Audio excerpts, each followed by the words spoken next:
Et cet après-midi, j'accueille en interview Stéphanie Pronesti, cofondatrice de l'école Montessori L'Avenir de Thionville. Bonjour Madame Pronesti. Bonjour Gaëtan. Bienvenue à l'Heure FM. Merci. Première fois que vous venez ici? Oui, c'est la première fois. Bon, on va parler en tout cas donc de l'école Montessori, déjà pour que tout le monde le sache, parce que je pense que tout le monde n'est pas au courant.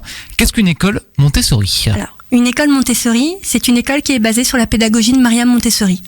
Maria Montessori était la première femme médecin d'Italie et elle a observé pendant toute sa carrière les enfants. Et de ces observations, la méthode est née. En fait, on dit que c'est une méthode scientifique qui permet de favoriser l'autonomie de l'enfant, la confiance en lui. Et dans cette pédagogie, en fait, on respecte le rythme de l'enfant. D'accord, c'est-à-dire en fait, il y a les horaires sont différentes, c'est ça? Alors, les horaires, on est sur les mêmes horaires que l'éducation nationale, hein, les cours commencent à 8h20 le matin, sauf que dans la façon d'apprendre, c'est totalement différent. C'est pas un enseignement collectif, c'est un enseignement individuel. C'est-à-dire qu'il y a du matériel et il est présenté à chaque enfant, tous les jours, individuellement. Donc on va respecter vraiment son avancement et son rythme dans ses apprentissages. Matériel de quel type en fait? Alors, c'est quoi comme En fait, Maria Montessori, de son observation, a créé différents matériels qui respectent les périodes sensibles des enfants. Donc elle a déterminé les périodes sensibles des enfants et en fonction de ça, elle a créé du matériel pour les apprentissages. Dans l'ambiance 3-6 ans, le matériel, il va y avoir du matériel de vie pratique qui va développer la motricité fine et la coordination œil-main. Il va y avoir du matériel sensoriel, du matériel de langage, de mathématiques et de culture. Et donc, pour chaque apprentissage, elle a créé un matériel bien précis avec comment dire ? Donc un matériel bien précis avec une finalité précise. Ouais. Et en fonction effectivement de l'utilisation de ce matériel et de l'avancement de l'enfant, on va lui présenter un autre matériel. Une fois qu'il aura acquis une compétence, il va pouvoir passer à un autre matériel. Ça se fait étape par étape. C'est étape par étape. Ça. Ouais. Est-ce que tous les parents peuvent mettre leurs enfants dans votre école? Alors oui, à partir du moment où ils connaissent la pédagogie Montessori et qu'ils adhèrent au principe de cette pédagogie. Quelle tranche d'âge également pour y accéder? Dans l'école, en fait, on a une ambiance 3-6 ans parce que, à la différence effectivement de l'éducation nationale, les enfants ne sont pas sectorisés. En fait, ils sont ensemble dans la même ambiance. Donc, de 3 à 6 ans, ils sont dans la même ambiance, et de 6 à 11 ans, ils sont dans la même ambiance aussi. Donc ça va jusqu'à 11 ans. Vous faites pas jusqu'au après? CM2. D'accord. Voilà. Après, ça passe. Après, c'est le collège. D'accord. Et il y a, dans la région, le seul collège est à Nancy, pour l'instant. D'accord. Mais ça peut exister des écoles Montessori qui vont jusqu'à collège, lycée, peut-être après ou. Il faut les créer, oui. Faut les créer. Ouais. Ça n'existe pas encore en France. Ça existe ailleurs? En France, ça existe, oui. Ailleurs, ailleurs, il y a des collèges et des lycées. Dans notre région, en fait, il y a que le collège à Nancy qui vient d'être créé l'année dernière. D'accord, mais ça existe après pour les plus âgés, en fait. Oui, d'accord, ok. Est-ce que c'est une école qui est gratuite? Malheureusement, non. Ouais. Puisqu'effectivement, nous ne sommes pas sous contrat. Donc, du coup, c'est les parents, effectivement, qui payent la scolarité des enfants. D'accord, c'est des écoles indépendantes, on peut dire ça comme ça. Indépendante, école indépendante, hors contrat. D'accord. Donc, on est quand même soumis à un contrôle de l'inspection académique. Ouais. Mais, effectivement, on n'est pas sous contrat. Comment ça se déroule un petit peu une journée classique pour les petits ou pour les plus grands? Ouais. Alors, pour l'ambiance 3-6 ans, en fait, pour les petits, donc il y a l'accueil à 8h20 le matin. On fait un premier regroupement, effectivement, où on leur apprend la date du jour, les événements qui se sont passés.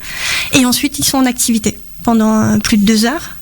Donc, ils sont en activité, comme je le disais tout à l'heure, individuelle, où on va faire des présentations, où ils vont reprendre du matériel qu'on leur aura déjà présenté. Et ensuite, on fait une récréation un peu avant midi. À midi, ils sont en pause déjeuner, donc ils mangent au sein de l'école. Et on reprend les activités à 13h30. Et après, le soir, ça se termine vers quelle heure? 16h20. D'accord. Donc ça reste quand même des horaires classiques par rapport à d'autres écoles, en Après, fait. ils sont toute la journée dans la même ambiance, en fait, dans l'école, en fait. Ils restent en groupe. C'est des groupes de combien, d'ailleurs? C'est des classes de combien? Là, dans notre ambiance 3-6 ans, ils sont 30 enfants. Oui. Et dans l'ambiance 6-11 ans, ils sont 20 enfants.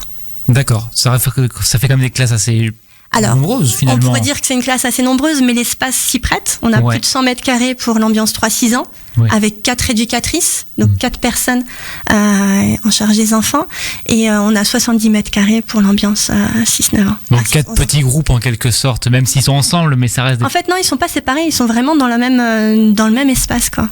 Mais il y a 4 personnes pour s'occuper d'eux. En plus, on est une école bilingue, Donc du coup, on a une assistante anglophone dans l'ambiance 3-6 ans et une éducatrice anglophone dans l'ambiance 6-11 ans. D'ailleurs, je vous ai pas demandé quand est-ce qu'a été créée l'école. Elle a été créée il y a 3 ans. Il y a 3 ans, Ouais, donc c'est assez récent quand même finalement comme formation. La première ouverture a été en septembre 2017. Alors tout à l'heure vous parliez de bilinguisme, les enfants dès le plus jeune âge apprennent une autre langue, hein, c'est ça? C'est ça, effectivement. Mariam Montessori avait découvert que la période sensible pour apprendre une deuxième langue, c'était entre 0 et 6 ans. Et qu'à cette période-là, effectivement, c'est plus simple pour les enfants d'enregistrer une nouvelle langue. Donc, on dit qu'on est une école bilingue parce que les apprentissages se font aussi bien en français qu'en anglais. Donc, dans les ambiances, on a, comme je vous le disais tout à l'heure, une personne qui est anglophone et qui parle toute la journée en anglais avec les enfants. Plutôt l'anglais que l'allemand ou luxembourgeois finalement vu la zone géographique. On s'est dit que c'était plus international anglais. Ouais, plus international. Du coup, autre que l'anglais, quelles sont les matières qui sont enseignées? Est-ce qu'il y a de l'histoire, géographie comme les écoles? Il y a toutes les histoires, toutes les matières qui sont enseignées, que ce soit français, mathématiques, géographie, histoire, de l'art aussi on fait même aussi au sein de l'école du théâtre pour les plus grands. On a aussi une initiation à la musique, donc effectivement on essaye de balayer toutes les matières. Il y a des notes également? Alors non. Pas de notes. Pédagogie Montessori, on ne note pas. D'accord. C'est comme ça aussi qu'on développe la confiance des enfants, la confiance en eux, parce que chaque matériel qui a été créé, le matériel est autocorrectif, c'est-à-dire qu'il n'y a pas l'œil de l'adulte pour dire là c'est faux, là c'est juste. Les erreurs en fait sont faites pour apprendre, et donc du coup il n'y a pas de notes. Bien sûr, à partir de 6 ans, dans l'ambiance 6-11 ans, on passe vers l'abstraction. Et donc, du coup, il y a du travail sur feuille qui se fait également. Et à ce moment-là, on peut estimer effectivement si les enfants... c'est une sorte d'évaluation, mais il n'y a pas de notes. D'accord, vous leur dites ce qui va pas, mais sans spécialement mettre... C'est ça, voilà. Exactement. Mais même eux, ils se rendent compte de leurs propres erreurs grâce au matériel. Et du coup, effectivement, ils peuvent se corriger tout seuls et refaire. Comme c'est une pédagogie qui respecte le rythme de chaque enfant et qui est individuelle, du coup, l'enfant peut prendre le temps qu'il lui faut pour que la notion soit ancrée en lui. Qui est assez souple, finalement. C'est ça. Est-ce que vous avez des retours des anciens élèves qui sont passés par chez vous? Pour l'instant, on a, comme l'école est très récente, on n'a que 3 élèves qui sont partis dans le collège. Des contacts que j'ai pu avoir sur le début d'année, leur scolarité se passait plutôt bien. Ouais. Voilà. Et on a des enfants aussi qui nous ont quittés pour des raisons autres, notamment de déménagement. Et leur adaptation dans le système classique s'est bien passée. Ok. Les portes ouvertes, donc c'est samedi à l'école, c'est ça? Samedi matin de 10h à midi. Voilà, alors, elle est où exactement l'école? Alors l'école, elle est 6 allées Château de Gassion, donc c'est la zone du Gassion en fait, à côté d'une crèche. Donc l'école, il y a du parking, donc vous pouvez venir facilement.